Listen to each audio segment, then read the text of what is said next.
পৃথিবীর শ্রেষ্ঠ 6টি দোয়া রয়েছে, 6টি জিকির রয়েছে, যেগুলো কখনো আপনি মিস করবেন না।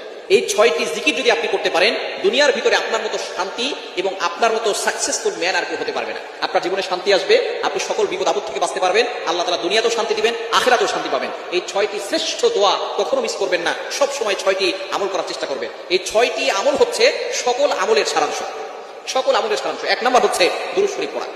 দুরূদ আপনি যত বেশি করবেন তত বেশি আপনি বিপদ থেকে বাঁচবেন। আমি নিজে পরীক্ষিত, আমি নিজে দুরূদ পড়ে অনেক উপকার পেয়েছি। দুরূদের আমল যত বেশি করবেন তত বেশি আপনি উপকার পাবেন, তত বেশি আপনি বিপদ আপদ থেকে বাঁচতে পারবেন। 1 নাম্বার হচ্ছে আপনি দুরূদের আমল বেশি বেশি করবেন। আল্লাহ পাক রব্বুল আলামিন নিজে বলে দিয়েছেন, কোরআন খুলেন 22 নম্বর পারা 5 নম্বর পৃষ্ঠার 4-5 নম্বর লাইন সূরা আহজাবের আল্লাহ পাক রব্বুল আলামিন 56 নম্বর আয়াতে বলে দিয়েছেন, ইন্নাল্লাহা ওয়া মালাইকাতাহু ইউসাল্লুনা আলান নবী ইয়া আইয়ুহাল্লাযীনা আমানু সাল্লু আলাইহি ওয়া সাল্লিমু তাসলিমা। তোমরা নবীর উপরে দুরূদ পাঠ করো। সুতরাং নবীর প্রতি দুরূদ পড়বেন 1 নাম্বার, আল্লাহ পাক রব্বুল আলামিন আপনাকে বিপদ আপদ থেকে হেফাজত করবেন। 2 নাম্বার হচ্ছে ইস্তেগফার আমল করা। আল্লাহ পাক রব্বুল আলামিন এই ব্যাপারে আয়াত নাযিল করে দিয়েছেন 29 নম্বর পারার 12 নম্বর পৃষ্ঠা সূরা নূহের 10, 11, 12 নম্বর লাইনগুলোতে আল্লাহ তাআলা সুন্দর করে জানিয়ে দিয়েছেন, ফাকুল তুস্তাগফিরু রাব্বাকুম ইন্নাহু কানা গফফারা। যে ব্যক্তি ইস্তেগফার আমল করে আল্লাহ তাআলা তাকে ক্ষমা করে দেন। ইউসিলিস সামা আলাইকুম মিদরারা। দুর্ভিক্ষ হচ্ছে, বৃষ্টি হচ্ছে না, ইস্তেগফার করেন আল্লাহ বৃষ্টি দিয়ে দিবেন। সন্তান হচ্ছে না, ইস্তেগফার করেন আল্লাহ সন্তান দিবেন। সম্পদ নাই, অভাবে আছেন, ইস্তেগফার আমল করেন, আল্লাহ তাআলা অভাব দূর করে দিয়ে সম্পদের ব্যবস্থা করবেন, জান্নাত দিবেন, জাহান্নাম থেকে মুক্তির ব্যবস্থা করবেন। শুধু তাই নয়, নবীজি সাল্লাল্লাহু আলাইহি ওয়াসাল্লাম আরো জানিয়ে দিয়েছেন, মান লাযিমাল ইস্তিগফার জাআলাল্লাহু লাহু মিন কুল্লি যিকিন মাখরাজা। যে ব্যক্তি ইস্তেগফারের সাথে 18 মতো লেগে থাকবে, আল্লাহ পাক রব্বুল আলামিন তাকে সকল ধরনের দুর্ঘটনা, অ্যাক্সিডেন্ট থেকে হেফাজত করবেন, দুশ্চিন্তা দূর করবেন, টেনশন দূর করবেন, অভাব দূর করবেন। সুতরাং ইস্তেগফার আমল করবেন 2 নাম্বার।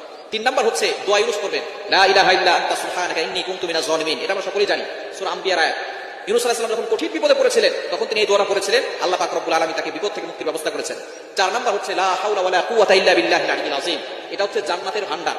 জান্নাতের ভান্ডার হচ্ছে লা হাওলা ওয়ালা কুওয়াতা ইল্লা বিল্লাহিল আলিয়্যিল আযীম, জান্নাতের গুপ্ত ধন। এটা যদি 100 বার করে কেউ দোয়া করে, আল্লাহ তাআলা তার দোয়া কবুল করেন, বিপদ দূর করেন, অভাব দূর করেন, কষ্ট দূর করে দেন, দুশ্চিন্তা দূর করে দেন।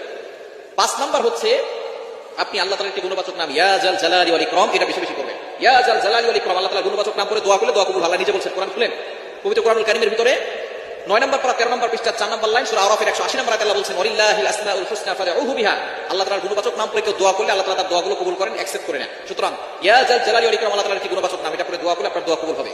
এবং 6 নম্বর হচ্ছে সুবহানাল্লাহি ওয়ালহামদুলিল্লাহি ওয়ালা ইলাহা ইল্লাল্লাহু আল্লাহু আকবার। এই 4টা বাক্য আল্লাহর কাছে সবচেয়ে বেশি প্রিয়। আহাব্বুল কালামি ইলাল্লাহি আরবা।